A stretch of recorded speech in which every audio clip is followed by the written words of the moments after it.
Hello दोस्तों, मेरा नाम है सचिन नेगी। आज मैं आपको एक्सरसाइज 6.2 का क्वेश्चन नंबर 200 कराऊंगा। दोस्तों, अगर आप चैनल पे नए हो तो चैनल को सब्सक्राइब करना ना भूलें। दोस्तों, हमारा 200 क्वेश्चन हमसे कहता है कि एक चतुर्भुज ABCD के विकर्ण परस्पर बिंदु O पर इस प्रकार प्रतिच्छेद करते हैं कि AO बट्टे BO इक्वल टू CO बट्टे DO है।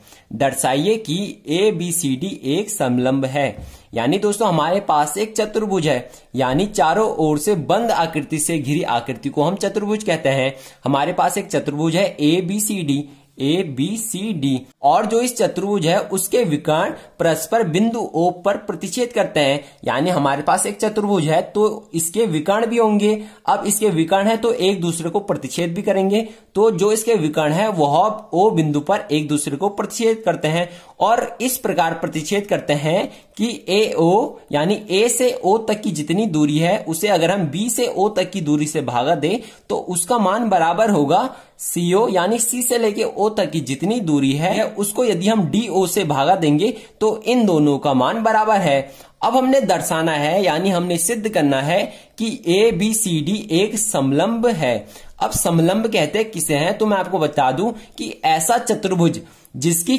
कोई दो भुजाएं यानी आमने सामने की भुजाएं समांतर हो, ऐसा चतुर्भुज जिसकी दो भुजाएं समांतर हो और असमान लंबाई की हो, यानी इसकी लंबाई इसके बराबर नहीं होनी चाहिए। तो इस प्रकार का जो चतुर्भुज होता है उसे समलंब चतुर्भुज कहते हैं। अब दोस्तों, हमने इसे सिद्ध करना है। तो अगर हम कोई भी सिद्ध करने के लिए क्वेश्चन आता है तो हमारी जो नंबर 1 हेडिंग आती है वो आती है दिया है, और जो ये चित्र होगा ये आपको खुद से बनाना पड़ेगा क्वेश्चन पढ़ के। ये आपको चित्र क्वेश्चन में नहीं दिया होगा। तो दोस्तों, नंबर 1 हेडिंग हमारी आती है दिया है। दिया है में दोस्तों हम इस चित्र के बारे में ही लिखते हैं। तो मैं यहां पे लिखता हूं ABCD एक चतुर्भुज है, एक चतुर्भुज है। इसके विकर्ण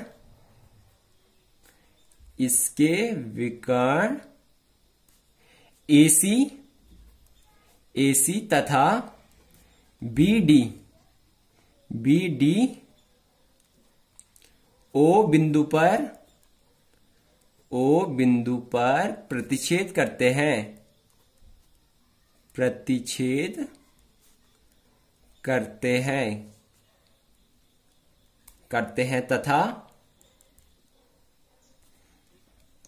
तथा AO बट्टे BO इक्वल टू CO बट्टे DO बनता है। ये दोस्तों मैंने इसी चित्र के बारे में लिखा है, आपको इसके बारे में ज्यादा सोचने की जरूरत नहीं है।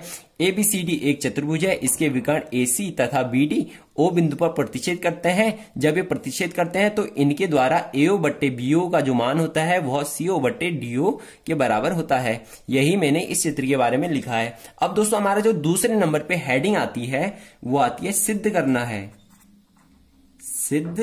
है। दोस्तों, अगर हमारे पास सिद्ध करने वाले कोई भी क्वेश्चन आते हैं तो हम उनकी हेडिंगें इस प्रकार ही लिखते हैं। अब मैं इसमें लिखूंगा हमें क्या सिद्ध करना है, तो हमें सिद्ध करना है ABCD एक समलंब है। और दोस्तों, तीसरी हेडिंग आती है दोस्तों हमारी रचना की। अब रचना की जरूरत क्यों पड़ी, तो मैं आपको बता दूं कि इसे सिद्ध करने के लिए हमें जो चित्र में फेरबदल करना पड़ता है उसे हम रचना द्वारा लिखते हैं। तो हमने इसमें क्या रचना की, तो मैं इस जो O वाला बिंदु है यानी DC के समांतर एक रेखा खींचूंगा, यानी DC के समांतर एक रेखा खींचूंगा। और रेखा किस प्रकार खींचूंगा कि जो O बिंदु से होकर जाती हो, इस प्रकार DC के समांतर एक रेखा खींचनी है। तो मैं यहां पे लिखूंगा DC के समांतर एक रेखा OE। मैं इस बिंदु को E नाम देता हूं, ये वाले बिंदु को मैंने E नाम दिया। तो DC के समांतर एक रेखा EO खींची। ये हमने दोस्तों रचना में लिख लिया है। अब दोस्तों, हमारी जो लास्ट हेडिंग आती है वो आती है प्रमाण की, यानी हमने इसे कैसे सिद्ध किया।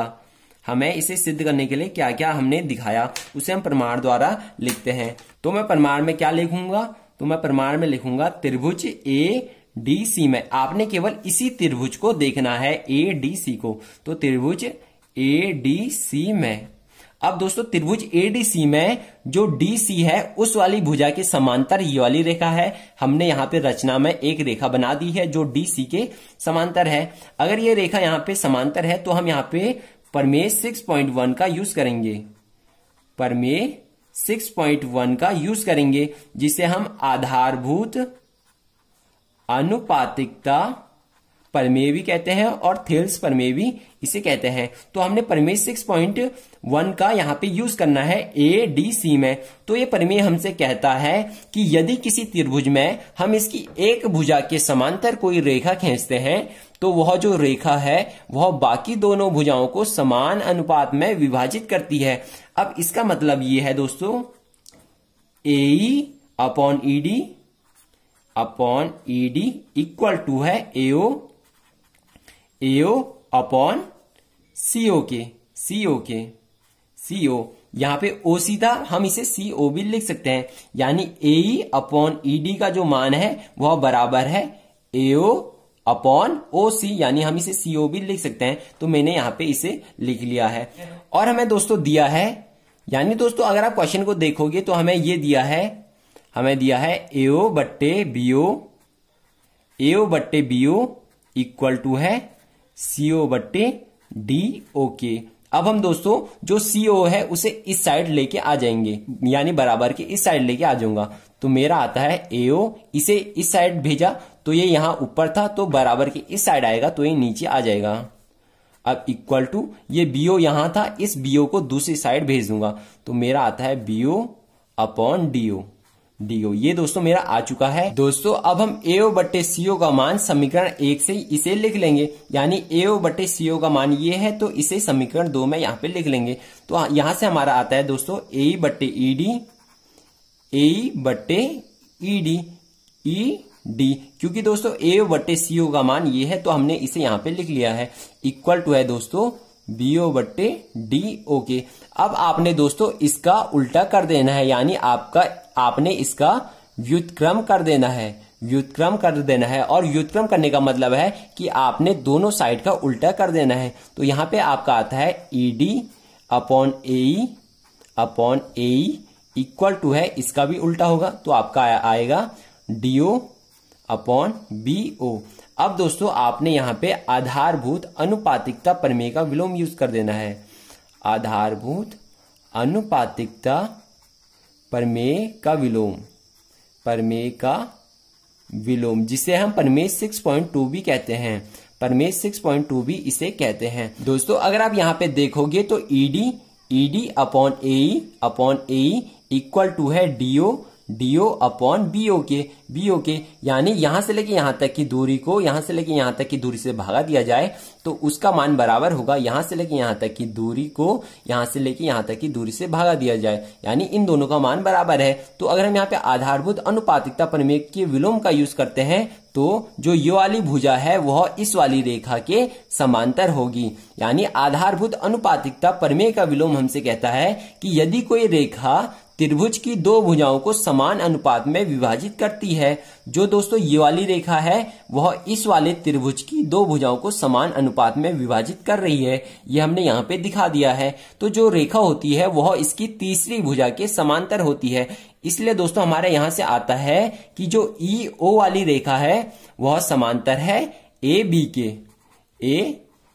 इसलिए दोस्तों हमारा ये आ चुका है कि EO जो रेखा है वह समांतर है AB के। अगर आप दोस्तों देखोगे तो हमने पहले क्या माना था, हमने माना था DC के समांतर एक रेखा EO खींची, यानी जो DC है उसके समांतर क्या है EO, यानी DC के समांतर EO है और EO के समांतर AB है, इसलिए हम यहां पे लिख सकते हैं DC समांतर EO है तथा EO समांतर AB है, इसलिए दोस्तों DC समांतर AB भी होगा, इसलिए DC समांतर AB होगा यानी जो EO है वह DC के समांतर है और EO AB के समांतर भी है, AB के समांतर भी है। हमने यहां पे सिद्ध कर दिया है। तो दोस्तों AB जो भुजा है वह DC के समांतर है।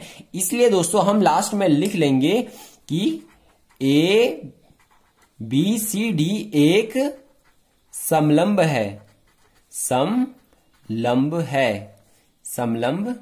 है, क्योंकि जो AB वाली भुजा है उसके समांतर DC वाली भुजा है, इसलिए हमारा ABCD एक समलंब है। अब हम दोस्तों क्वेश्चन को एक बार और देखेंगे कि आखिर हमने इस क्वेश्चन में किया क्या।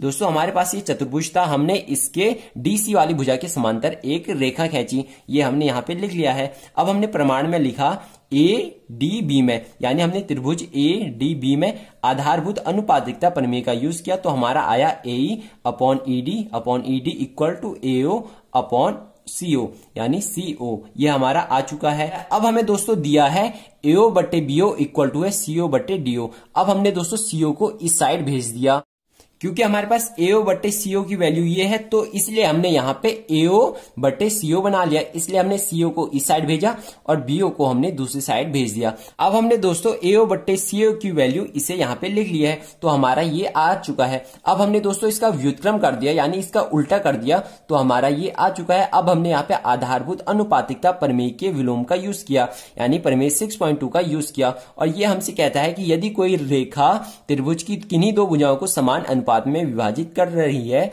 यानी जो ये वाली रेखा है वह इस वाली भुजा को और इस वाली भुजा को समान अनुपात में काट रही है, क्योंकि E से लेके D तक की जितनी दूरी है उसको A से लेके E तक की दूरी से भागा दिया जाए तो उसका मान बराबर होगा D से लेके O तक की जितनी दूरी है उसे B से लेके O तक की दूरी से भागा दिया जाए। इसका मतलब कि ये जो रेखा है वह त्रिभुज की दो भुजाओं को समान अनुपात में विभाजित कर रही है, इसलिए जो यह रेखा है वह इस वाली भुजा के समांतर होगी।